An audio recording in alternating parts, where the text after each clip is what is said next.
السلام علیکم ورحمۃ اللہ وبرکاتہ۔ حضرت، ہم آپ سے کچھ اپنے ایمان کی تازگی کے لیے کچھ جاننے کے لیے آئے ہیں۔ یہ جو طوفان آ رہے ہیں، زلزلے آ رہے ہیں، جیسے کہ ترکی میں آیا، اس کو قرآن حدیث کے ذریعے ہم کو کچھ جانکاری بتائیں گے؟ طوفان زلزلے کیوں آتے ہیں؟ انسان پریشانیوں میں کیسے مبتلا ہو جاتا ہے؟ کیا وجہ؟ نحمدہ ونصلی ونسلم علی رسولہ الکریم، اما بعد، فاعوذ باللہ من الشیطان الرجیم، بسم اللہ الرحمن الرحیم۔ اللہ تبارک و تعالیٰ قرآن پاک میں ارشاد فرماتا ہے اذا زلزلت الارض زلزالہا۔ تو یہ جو زلزلے آتے ہیں، جو طوفان آتے ہیں، یہ اللہ کے حکم سے آتے ہیں۔ بغیر اللہ کے حکم کے کوئی بھی پتا نہیں ہلتا، اور کوئی بھی دنیا کے اندر جتنے بھی زلزلے، طوفان، بیماریاں، وبائیں، بلائیں، جو کچھ بھی آتے ہیں، یہ اللہ کے حکم سے آتے ہیں۔ بغیر اللہ کے حکم کے، بغیر اللہ کی منشا کے، بغیر اللہ کی مرضی کے دنیا میں کوئی کام ہوتا ہی نہیں ہے۔ تو جو یہ ترکی کے اندر اچانک زلزلہ آ گیا، طوفان آ گیا، اور جتنے لوگ ہلاک ہو گئے اور جتنے لوگ شہید ہو گئے، ترکی کے اندر جتنے لوگ بھی شہید ہوئے، تو انہیں یہ پتہ نہیں تھا کہ ہمارے ساتھ یہ حادثہ ہونے والا ہے۔ اچانک رات میں 4 بجے زلزلہ آتا ہے اور لوگ موت کی گھاٹ اتر جاتے ہیں، تو یہ اللہ کا حکم ہے۔ اس سے پہلے انبیاء سابقین کے اوپر بھی بڑی بڑی مصیبتیں، بڑی بڑی پریشانیاں آئیں۔ اللہ تبارک و تعالیٰ امتحان لیتا ہے انبیاء سابقین کے اوپر، آدم علیہ السلام سے لگا کر کے عیسیٰ ابن مریم تک، اور یہ آپ یہ دیکھیں کہ ہمارے پیغمبر اسلام جناب محمد رسول اللہ صلی اللہ علیہ وسلم کیسے کیسے مرحلوں سے گزرے، کیسی کیسی مصیبتوں سے گزرے، کیسی کیسی پریشانیاں آپ کے سامنے آئیں، لیکن سچا مومن، ایمان والا انسان دنیا کے اندر وہی ہے جو اللہ کی ذات پہ توکل کرے، اللہ کی ذات پہ بھروسہ کرے۔ اگر جس کے دل میں اللہ کی ذات پہ بھروسہ ہے نا، جو لوگ اللہ کی ذات پہ بھروسہ کرتے ہیں، وہ دنیا کی کسی بھی چھوٹی بڑی طاقت سے نہیں ڈرتے۔ زلزلہ آیا، زلزلے میں لوگ دب گئے، شہید ہو گئے، نہ جانے کتنوں کا انتقال ہو گیا، نہ جانے کتنے لوگ بے گھر بار ہو گئے، نہ جانے کتنے لوگوں کا کاروبار چوپٹ ہو گیا، سمجھ رہے؟ جتنے، کسی کا 1 مکان تھا، کسی کے 10 مکان تھے، بڑے بڑے رئیس اعظم تھے، لیکن اللہ تبارک و تعالی نے جس کو جو دولت دی ہے نا، اس دولت پہ انسان کو گھمنڈ نہیں کرنا چاہیے۔ بے شک اگر انسان اپنی دولت پہ گھمنڈ کر رہا ہے نا، اپنی طاقت پہ گھمنڈ کر رہا ہے، اپنی جوانی پہ، اپنے کاروبار پہ، اور دوسرے کو ذلیل حقیر سمجھ رہا ہے، تو اللہ تبارک و تعالیٰ کی طرف سے کب کوئی مصیبت آ جائے تمہیں تھوڑی پتہ ہے۔ اللہ کے نبی صلی اللہ علیہ وسلم ارشاد فرماتے ہیں قیامت کی نشانیوں میں سے ایک یہ بھی نشانی ہوگی کہ اچانک زلزلے آئیں گے، اچانک طوفان آئیں گے، بغیر موسم کی بارش ہوگی، والدین کی لوگ نافرمانی کریں گے، سمجھ رہے ہیں، بچے اپنے ماں باپ کا کہنا نہیں مانیں گے، اور بہت ساری ایسی برائیاں آ جائیں گی، لوگ بے حیائی، اور بے حیائی عوام میں ایسی پھیل جائے گی وبا کی طرح کہ ماں باپ کی نافرمانی بھی ہو رہی ہوگی، اور جو مال کمایا نا، جو مال اللہ نے دی ہے، جو دولت، اس پہ لوگ گھمنڈ کریں گے، یتیموں کا حق نہیں ادا کریں گے، غریب اور محتاجوں کا مذاق اڑائیں گے، سمجھ رہے ہیں، کمزوروں کو لوگ ستائیں گے۔ جب ایسی سچویشن، ایسی کنڈیشن آئیں گی، لوگ اپنے آپ میں جی رہے ہوں گے، لوگ جو ہے خیال ہی نہیں کریں گے لوگوں کا۔ بھائی، جو آپ نے دولت کمائی ہے، اس میں غریبوں کا بھی حق ہے، یتیموں کا بھی حق ہے۔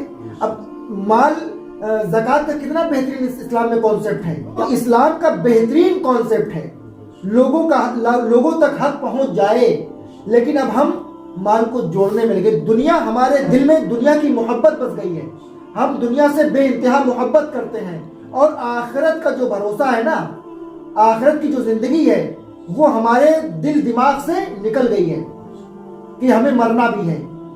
جو آخرت کی ہمیں فکر نہیں ہے، اور دنیا کی فکر میں ہم لگے ہوئے ہیں آج، اور ایک دوسرے سے حسد، بغض، عداوت، دشمنی۔ جب ہمارے اندر اتنی تمام برائیاں پیدا ہو جائیں گی، تو زلزلے آئیں گے، طوفان آئیں گے، بغیر موسم میں بارش ہوگی۔ ابھی آپ ڈینگو میں لوگوں کو مرتے ہوئے دیکھ رہے ہیں، نارمل بخار آتا ہے، انسان کا انتقال ہو جاتا ہے۔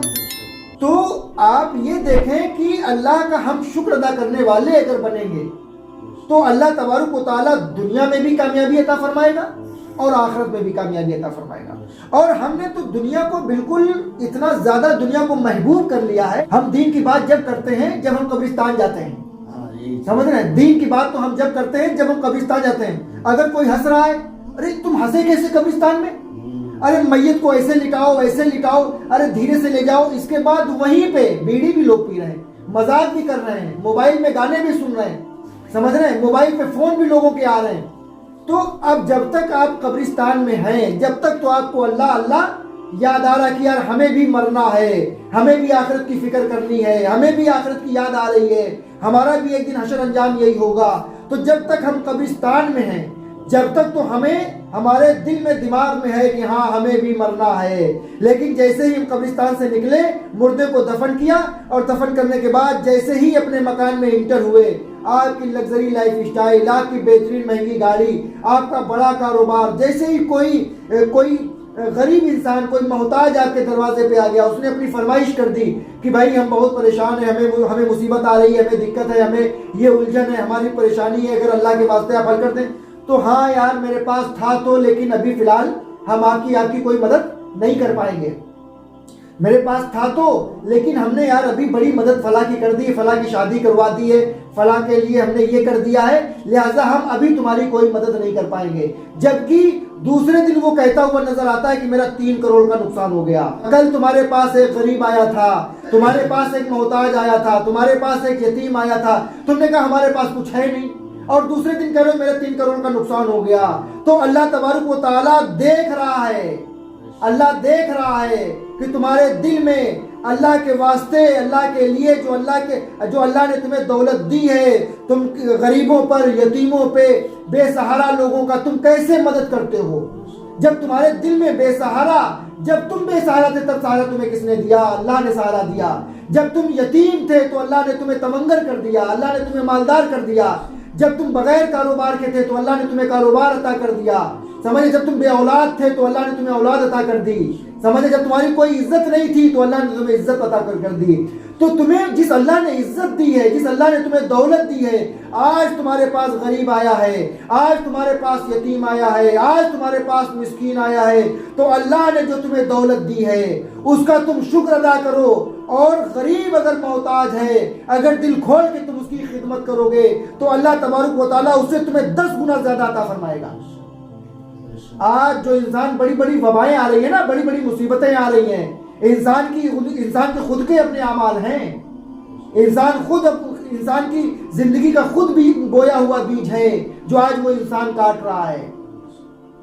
اگر انسان کے دل میں اللہ کا خوف ہو، نبی کی محبت ہو، اور نبی پاک علیہ الصلوۃ والسلام کا طریقہ اس کی زندگی میں ہو، تو دنیا کی کوئی طاقت اس کو ہرا نہیں سکتی، دنیا کی کوئی مصیبت اس کے پاس نہیں آ سکتی۔ اگر انسان آج بھی دنیا میں کامیاب ہونا چاہتا ہے، آج بھی اگر انسان عزت چاہتا ہے، آج بھی انسان اللہ کی بارگاہ میں سرخرو ہونا چاہتا ہے، دنیا اور آخرت میں اپنی سرخروئی اور کامیابی چاہتا ہے، تو نبی پاک علیہ الصلوۃ والسلام کے دین پہ عمل کرنا ہوگا۔